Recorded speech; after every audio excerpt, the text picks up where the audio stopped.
Vacuoles के बाद हम और छोटे कुछ इंक्लूजन्स के बारे में आज बात करेंगे and mainly we are going to talk about glyoxysomes, spherosomes, peroxisomes and centrioles. आइए ग्लाइऑक्सिजोम्स से स्टार्ट करते हैं। Will start up with ग्लाइऑक्सिजोम्स।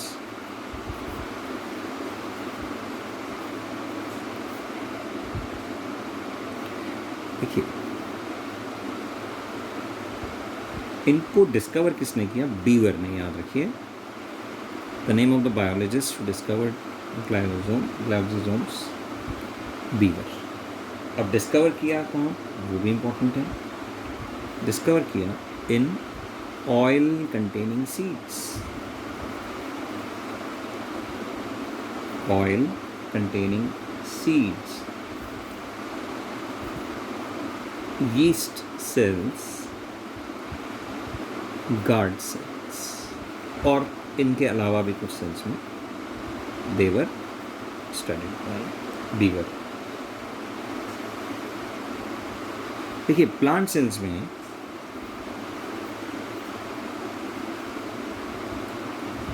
ये सिमिलरिटी दिखाते हैं पेरोक्सिजोम से। They show similarities with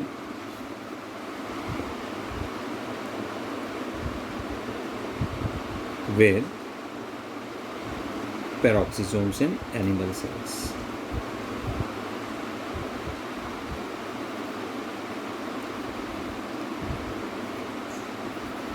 देखिए, इनको याद करना या समझना कोई बहुत मुश्किल काम नहीं है, क्योंकि बहुत लिमिटेड और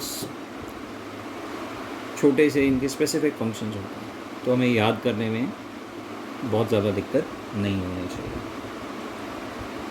देखिए, अब आता है कि इनका स्पेसिफिक नेचर क्या है।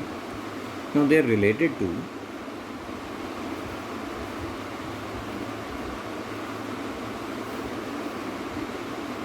Conversion of what? Fat to carbohydrate। तो फैट को किस में कन्वर्ट किया है? कार्बोहाइड्रेट में। कहाँ होता है? देखिए, जनरली कुछ फंगस में मिलेगा आपको और कुछ प्रोटोजोआ में।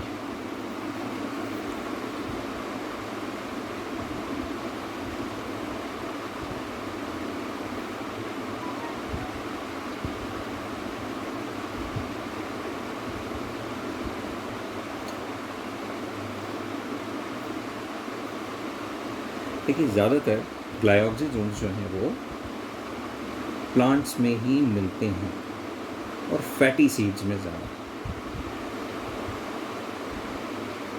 आपने कैस्टर ऑयल का नाम सुना है बच्चों? तो कैस्टर सीड्स में हमें ये ज़्यादा मिलते हैं। उसके अलावा ये स्टोमेटा के गार्ड सेल्स में। आपको पता है स्टोमेटा कहाँ होता है? यस, प्लांट के लीफ में। लीफ में सरफेस पे हो। ज़्यादातर ये नीचे वाले सरफेस पे मिलते हैं और बहुत कम केसेस में ये ऊपर भी मिलते हैं। और इसके अलावा कच्चे फलों में, तो आप देख रहे हैं कि फैट का कन्वर्शन कार्बोहाइड्रेट्स में है, यानी फलों को मीठा करने का काम ग्लाइऑक्सिजोम्स। तो ग्लूकोज से जो हमारा शब्द आया ग्लाइऑक्सी, ग्लाइ जो वर्ड है उसको आप मीठे से याद रखिए कि ये मीठे से संबंधित है।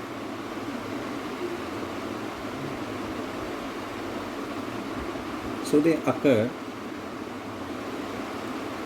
इन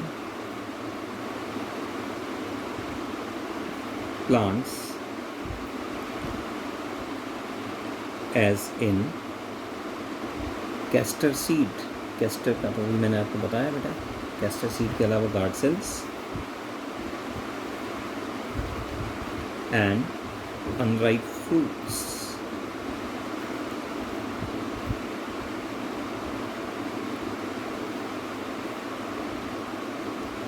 तो ग्लाइऑक्सिजोम्स के बारे में बच्चों इतना ही।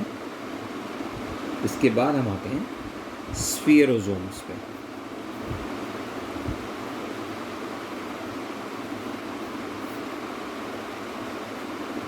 देखिए, याद रखिए, spherosomes occur only in plant sales.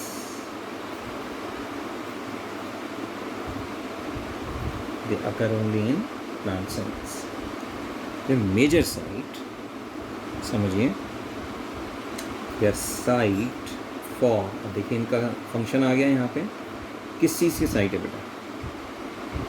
Lipid synthesis and storage.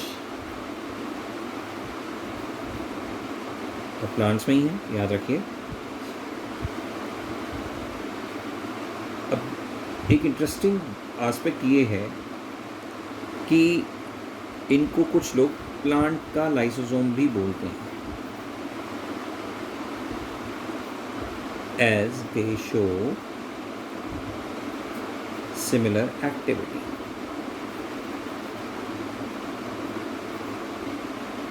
देखिए, लाइसोसोम के पास क्या वेपन है जिस वजह से उसको वो इतना इम्पोर्टेंट बनाता है, वो है उसके एंजाइम्स। उसी तरह जहाँ पे भी हम ये केमिकल कन्वर्शन की एक्टिविटीज़ देख रहे हैं, जैसे अभी हमने ग्लाइऑक्सिजोम में देखा, और यहाँ पे सिंथेसिस एक्टिविटी में लिपिड से रिलेटेड बात देखी स्फीयरोजोम्स में, तो यहाँ इनकी एंजाइम्स बहुत इंपॉर्टेंट होती हैं। एंजाइम्स के बारे में आप बड़ी क्लासेस में पढ़ेंगे। इसके बाद आते हैं हमारे पेरोक्सीजोम्स।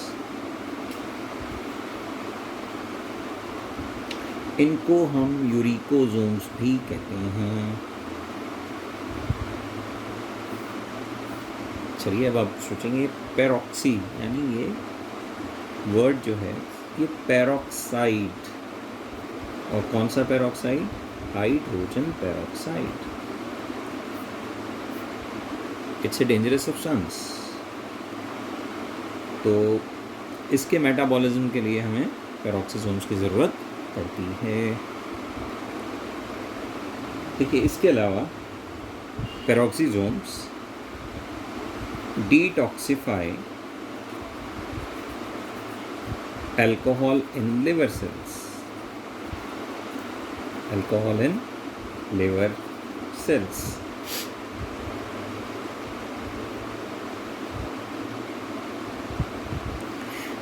इसके अलावा देखिए क्या है कि अमीनो एसिड्स के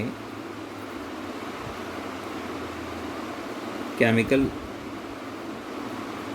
प्रोसेस, जिसे हम ऑक्सीडेशन कहते हैं, उससे हाइड्रोजन पेरोक्साइड बनती है, जिसको हम लिखते हैं H2O2। और इसमें एंजाइम कौन सी है, अगर आप याद करना चाहें तो याद कर लीजिए, पेरऑक्सीडेज।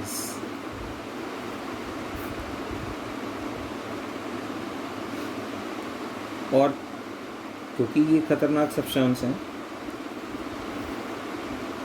एक एंजाइम है कैटालेज, तो याद करने के लिए बिल्ली बोलेंगे कैटालेज। ये इसको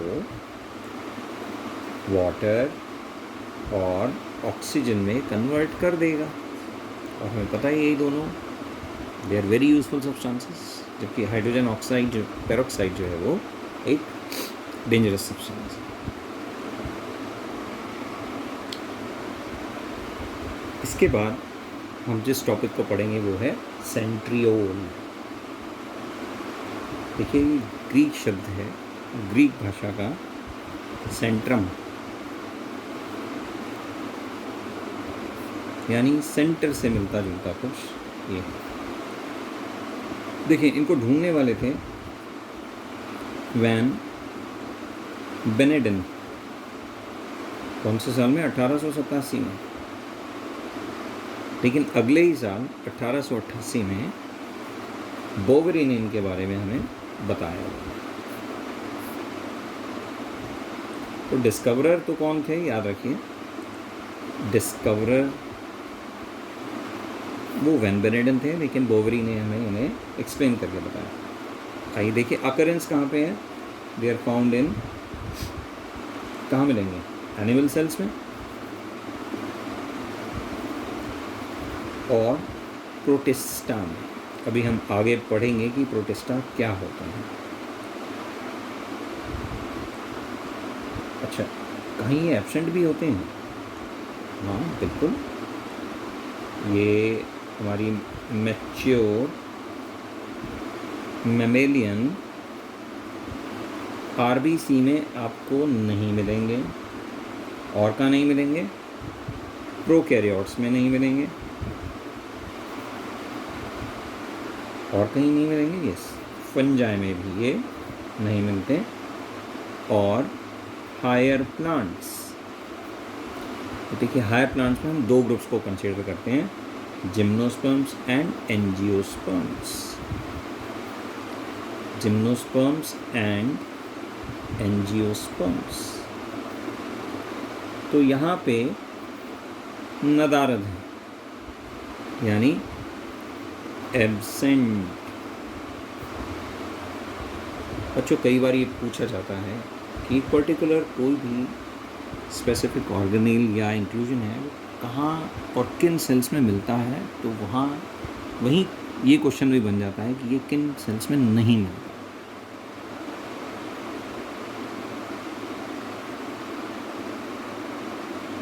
चलिए, अभी बनते किस चीज़ के हैं याद रखें। They are made up of proteins. They are made up of proteins. किससे मिलके बने बच्चों? ये प्रोटीन से मिलके बने। ठीक है, चलिए, स्ट्रक्चर बहुत ज़्यादा हमारे कोर्स में नहीं है, पर आप ये याद रख सकते हैं कि ये शॉर्ट सिलेंड्रिकल स्ट्रक्चर होता है।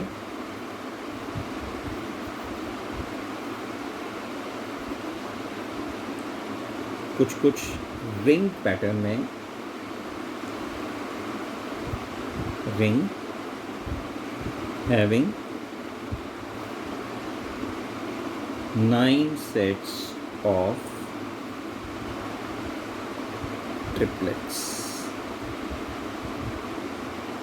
9 sets of triplets. आइए अब इनका फंक्शन भी देख लेते हैं। देखिए, इनके फंक्शन में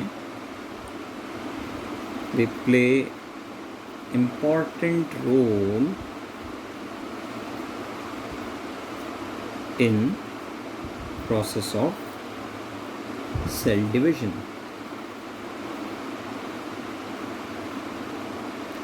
यानी जब सेल डिवाइड होता है।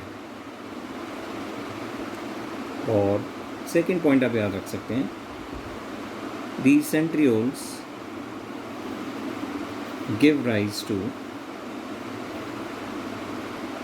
flagella and cilia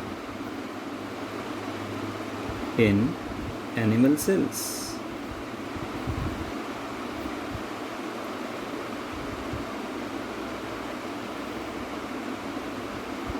I hope ये कुछ छोटे इंक्लूजन्स आपको क्लियर होंगे, और कोई भी इनसे रिलेटेड क्वेश्चन हैं प्लीज़ आप लोग कमेंट बॉक्स में पूछ सकते हैं। Thank you.